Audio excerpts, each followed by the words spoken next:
রাজধানীর উত্তরার milestone school and college ক্যাম্পাসে মর্মান্তিক বিমান বিধ্বস্তের ঘটনায় ১৩ বছর বয়সী বোন নাজিয়া তাবাসসুম নিঝুমের পর না ফেরার দেশে পাড়ি জমাল ৯ বছর বয়সী ছোট ভাই আরিয়ান আশরাফ নাফি। মঙ্গলবার রাত সোয়া ১২টার দিকে জাতীয় বার্ন অ্যান্ড প্লাস্টিক সার্জারি ইনস্টিটিউটের নিবিড় পরিচর্যা কেন্দ্রে আইসিইউতে চিকিৎসাধীন অবস্থায় শেষ নিঃশ্বাস ত্যাগ করে ৯ বছর বয়সী শিশু নাফি। আর দুর্ঘটনার দিন গত সোমবার রাতে মারা যায় বোন নাজিয়া তাবাসসুম নিঝুম। এ নিয়ে জাতীয় বার্ন অ্যান্ড প্লাস্টিক সার্জারি ইনস্টিটিউটে শিক্ষিকা সহ ১১ জনের মৃত্যু হল। আর বিমান দুর্ঘটনায় নিহতের সংখ্যা বেড়ে দাঁড়াল ৩২ জনে। জাতীয় বার্ন ইনস্টিটিউট সূত্রে জানা যায়, নাফি জাতীয় বার্ন অ্যান্ড প্লাস্টিক সার্জারি ইনস্টিটিউটের আইসিইউতে ১০ নং বেডে চিকিৎসাধীন ছিলেন। জাতীয় বার্ন ও প্লাস্টিক সার্জারি ইনস্টিটিউটে আবাসিক চিকিৎসক ডক্টর শাওন বিন রহমান জানান, মাইলস্টোন স্কুল অ্যান্ড কলেজের বিমান বিধ্বস্তের ঘটনায় আমাদের এখানে নাফি নামের আরও একজনের মৃত্যু হয়েছে। তার শরীরে ৯৫% দগ্ধ ছিল।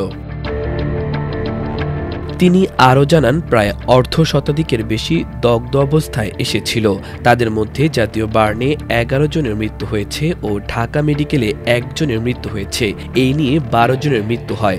বর্তমানে এখানে ৪৪ জনের মধ্যে ২০ জনের হাই ডিফেন্সি ইউনিট HDU-তে রয়েছে। তাদের অবস্থাও খারাপ ও আইসিইউতে চিকিৎসাধীন রয়েছে ১২ জন। বার্ন বেশি হওয়ায় তারাও সংকটাপূর্ণ। এর আগে মঙ্গলবার দুপুরে আন্তঃবাহিনী জনসংযোগ পরিদপ্তর ISPR এর তথ্য অনুযায়ী নিহতের সংখ্যা ছিল ৩১ জন।